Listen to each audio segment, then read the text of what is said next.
Varför ska jag läsa på svenska? Många av mina elever frågar mig det. De säger, läsa hjälper mig inte att prata. Och jag förstår den tanken mycket väl, för jag tänkte likadant förr. När jag började lära mig svenska var vartannat ord okänt. Flera gånger ville jag sluta, men just då lärde jag mig något viktigt. Något som helt ändrade min svenska. Och idag vet jag, läsning var orsaken till att jag började tänka på svenska. Många som lär sig gör ett stort tankefel i början. De tror man lär sig tala bara genom att tala. De tänker, om jag pratar mer blir jag automatiskt bättre. Och allt annat, särskilt läsning, verkar långsamt, tråkigt och på något sätt onödigt. Kanske tänker du också så.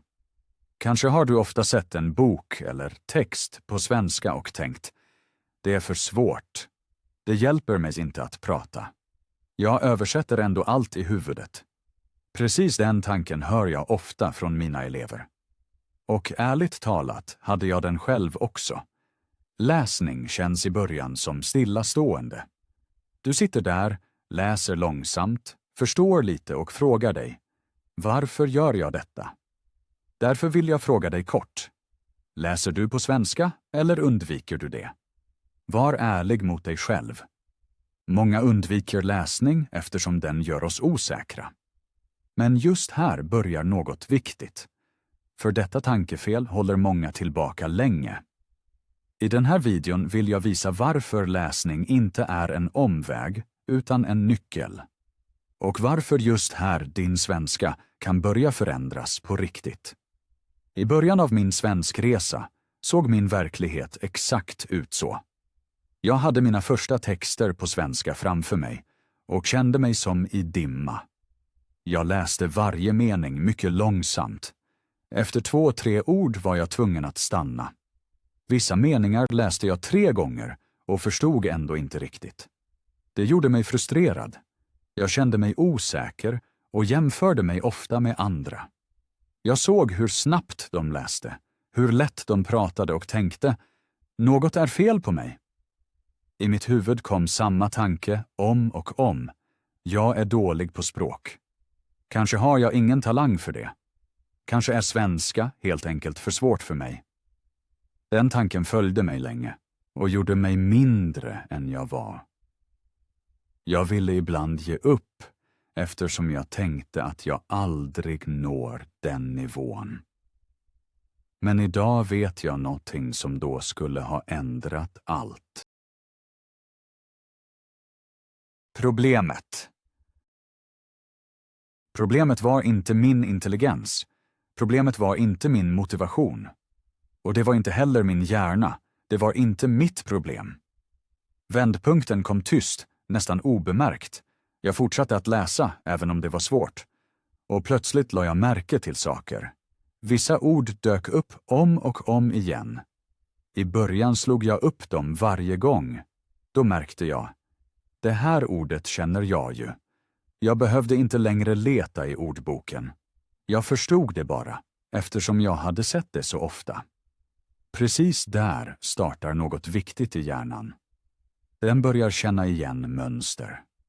Ord står inte ensamma. De kommer alltid i liknande situationer. Mitt huvud sparade dessa kopplingar utan att jag lärde mig aktivt. Och sedan kom de första aha-stunderna. Jag läste en mening och förstod plötsligt hela. Inte perfekt, men tillräckligt. Känslan var otrolig. Det var som om en dörr öppnades. Från den stunden visste jag, läsning jobbar i bakgrunden för mig. Inte högt, inte snabbt, men väldigt effektivt. Och nu frågar jag dig. Känner du den känslan? Har du någon gång märkt att du plötsligt förstår en svensk mening utan att tänka? När du läser tränar du din hjärna på ett mycket naturligt sätt. Tänk på ord som små byggklossar. I början har du bara några få, och allt känns ostadigt. Under läsningen kommer fler och fler klossar. Och det bästa är, de kommer automatiskt. Du behöver inte läsa in dem utantill. Du ser dem om och om, i olika meningar, i olika situationer. Denna upprepning sker utan press. Ingen tittar på, ingen bedömer dig. Det finns inget prov och inga fel. Du får vara långsam, du får stanna, du får gå tillbaka. Just därför är läsning så stark. Det är tyst träning. Din hjärna jobbar i bakgrunden och länkar orden. Den minns vilka ord som passar ihop och hur meningar byggs. Och en dag händer något speciellt. Det händer bara. När du talar dyker orden bara upp. Du vet ofta inte varför, men de finns där. Du behöver översätta mindre, tänka mindre. Läsning förbereder ditt tal, även när du inte pratar. Det är som inre träning som gör dig tryggare steg för steg, utan stress, men med effekt. Om du läser regelbundet förändras ditt ordförråd tyst men starkt. I början letar du efter varje ord i huvudet. Du vill säga något, men meningen fastnar. Under läsningen händer något annat. Du ser ord om och om igen. Inte en gång, utan 10-20 gånger. I olika meningar, i olika berättelser. Din hjärna minns dessa ord utan att du lär dem aktivt. Och sedan, en dag, märker du det i vardagen. Du vill säga något, och plötsligt kommer ordet bara. Du tänker inte länge. Du översätter inte längre ord för ord. Meningen kommer snabbare. Just det ger trygghet.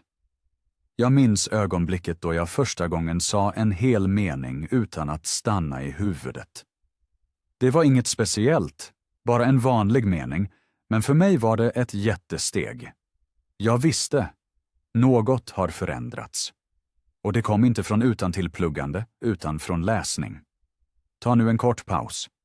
Tänk på ett svenskt ord som var svårt förr, men som nu kommer lättare. Precis så känns framsteg. När du läser lär du dig grammatik utan att det känns som grammatik. Du sitter inte framför tabeller, du lär dig inga långa regler utantill. Du ser språket precis så som det används. I riktiga meningar, i riktiga texter. Du ser om och om igen, den. Till slut vet du bara vad som låter rätt. Inte för att du kan förklara regeln, utan för att känslan stämmer. Samma sak händer med tidsformerna. Du läser hur människor pratar om igår, idag eller imorgon. Du ser hur verb ändrar sig helt automatiskt. Din hjärna sparar dessa mönster utan press. När du senare talar eller skriver använder du dem. Helt omedvetet. Den stora skillnaden är, tabeller är kalla. De förklarar, men de fastnar i huvudet. Texter är levande. De visar grammatiken i rörelse. Om och om igen, i många variationer. Därför stannar den kvar. Läsning är som en tyst lärare som följer dig utan att stressa dig. Med tiden händer ännu något viktigt när du läser. Din inre röst förändras. I början läser du och översätter nästan varje mening till ditt modersmål. Det kostar kraft och gör dig trött. Men ju mer du läser, desto oftare försvinner den översättningen. Du förstår meningen direkt, utan omväg. I ditt huvud uppstår hela meningar på svenska, inte enstaka ord. Och just här börjar genombrottet. Du märker plötsligt att du inte längre kontrollerar allt. Språket flyter en bit av sig självt. När du sedan vill tala behöver du inte bygga allt. Strukturen finns redan där. Tänkandet blir lugnare. Talet blir smidigare. Läsning är platsen där svenska långsamt blir ditt inre språk. Inte högt, inte synligt, men väldigt starkt. Läsa med fel. Det största felet vid läsning är önskan att förstå allt. Nästan alla som lär sig gör just det. Du läser en text och stannar vid första okända ordet. Du tar ordboken. Du översätter.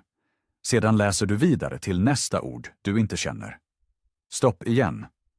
Slå upp igen. Efter några rader är du trött, frustrerad och tänker, läsning hjälper mig inte. Men just här finns tankefelet. Läsning är inget prov. Ingen förväntar sig att du förstår varje ord. Även infödda förstår inte varje ord i varje text. Syftet med läsning är inte perfektion, utan rörelse.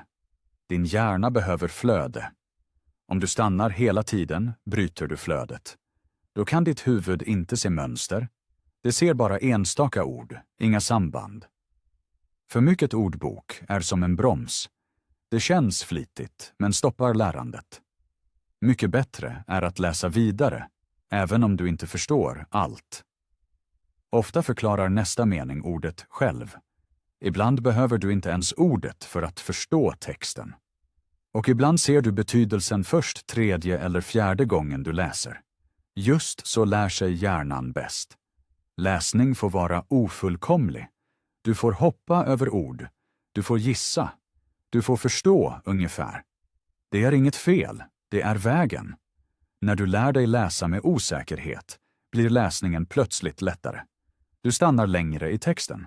Du har mindre stress. Och ditt ordförråd växer ändå. Kanske till och med snabbare. Ett bra knep är: fråga inte vad betyder varje ord, utan vad handlar det om? Kan du svara på det har du förstått tillräckligt. Spara ordboken till 1 eller 2 viktiga ord i slutet, inte för varje liten detalj. Läsning är som en promenad, inte som att snubbla. Ju mjukare du går, desto längre kommer du. Släpper du detta fel ändras hela din läsning. Och precis då börjar äkta lärande. Rätt läsning betyder inte mycket läsning, utan bra läsning. Särskilt i början är korta texter perfekta. En liten artikel, en kort historia, ett stycke ur en bok. Du måste inte klara ett helt kapitel. Det räcker att läsa några minuter och hålla dig lugn. Mycket viktigare än längden är regelbundenheten. Hellre 10 minuter varje dag än 1 timme i veckan. Så stannar svenskan aktiv i ditt huvud utan press. Läsning ska kännas lätt, inte som arbete. Sätt alltid ett litet mål. Till exempel, jag läser en sida idag. Eller, jag läser till slutet av denna text utan att stanna. När du når målet är det en framgång. Just dessa små framgångar håller dig motiverad. När du känner dig trött, sluta. Läsning fungerar bara bra när ditt huvud är avslappnat. Du behöver inte bevisa något. Du lär för dig själv. Och en sak till, läs sådant som verkligen intresserar dig. Inte det man borde läsa, utan det som väcker din nyfikenhet. Berättelser, ämnen, människor, vardag. Språk lever av intresse. En liten fråga till dig. Vad läser du just nu på svenska? En bok, nyheter, korta texter eller kanske inget alls? Skriv ner det medvetet. För första steget är inte att läsa perfekt, utan att börja alls. Motivation är ofta abstrakt tills man gör den synlig. Här hjälper siffror. Tänk att du läser bara 10 sidor varje dag. Det låter lite. Kanske 20 minuter om dagen. Många människor tillbringar mer tid på mobilen. Men nu kommer den viktiga delen. Sida för sida. 10 sidor per dag blir över 3000 sidor på 1 år. 2. Det är flera böcker, 3000-tals meningar, 4 tiotusentals ord som din hjärna har sett. 5. Även om du bara lär dig en del aktivt är effekten enorm. 6. Ditt ordförråd växer utan att du märker det varje dag. 7. Din grammatik blir säkrare eftersom du ser strukturerna om och om igen. 8. Din känsla för svenska blir starkare. 9. Och just det gör framsteg tydliga. 10. Du kan säga, jag klarade det. 11. Jag har läst dessa sidor. 12. Det är verkligt. 13. Det är mätbart. 14. Lärande känns ofta osynligt. Men läsning lämnar spår. 15. Varje sida är ett litet steg. 16. Och många små steg förändrar till slut hela din svenska. 17. När du börjar se framstegen så växer motivationen till något konkret som bär dig vidare. 18. Läsning och tal hör ihop. 19. Läsning är förberedelsen, talet är rörelsen. 20. Om du läser mycket går du in i samtal på ett annat sätt. 21. Du är mindre rädd eftersom du vet att orden finns i ditt huvud. 22. Du har sett dem, läst dem ofta, kanske redan hört dem inuti. 23. Därför känner du dig tryggare även om du fortfarande gör fel. 24. Och just det gör dig modigare. 25. När du talar behöver du inte längre uppfinna allt nytt. 26. Många meningar kommer ur känslan. 27. De låter naturligare eftersom du redan har läst dem eller liknande. 28. Läsning ger dig ett inre förråd av språk. 29. När du sedan talar plockar du därifrån. 30. Inte perfekt, men äkta. 31. Rädslan blir mindre eftersom du märker: jag känner denna struktur, jag känner dessa ord. 32. Upprepar du kretsen läsa, förstå, tala ofta växer ditt självförtroende mer. 33. Läsning gör dig lugn, tal gör dig levande. 34. Tillsammans är de den starkaste kombinationen för äkta, naturlig svenska. 35. Till sist vill jag säga något viktigt. 36. Om du har lyssnat hit är du någon som verkligen vill förändra något. 37. Att lära sig svenska är ingen sprint, det är en väg. 38. Och läsning är en av de ärligaste följeslagarna på den vägen. 39. Du behöver ingen perfekt bok, ingen perfekt nivå och ingen perfekt plan. 40. Du behöver bara beslutet att hålla ut. 41. En sida idag, kanske 2 imorgon. 42. Och en dag märker du att något har förändrats. 43. Inte plötsligt, utan stilla. 44. Orden kommer snabbare, meningarna känns mer rätt och samtal blir mindre skrämmande. 45. Precis det är äkta lärande. 46. Om videon har hjälpt dig, skriv gärna i kommentarerna. 47. Berätta vad du läser på svenska nu, eller vill läsa. 48. Det motiverar inte bara mig, utan också andra som lär sig. 49. Om du har frågor eller är osäker, skriv dem också där nere. 50. Jag läser allt. 51. Vill du att fler hittar denna väg, ge videon en like. 52. Dela den med någon som lär sig svenska. 53. Glöm inte att prenumerera på kanalen. 54. Då får du fler lugna och ärliga tips för att lära svenska. 55. Jag följer gärna med dig vidare. 56. Kom ihåg, varje sida räknas. 57. Varje ord räknas. 58. Och du har kommit längre än du tror. 59. Fortsätt, var nyfiken och lita på din egen väg.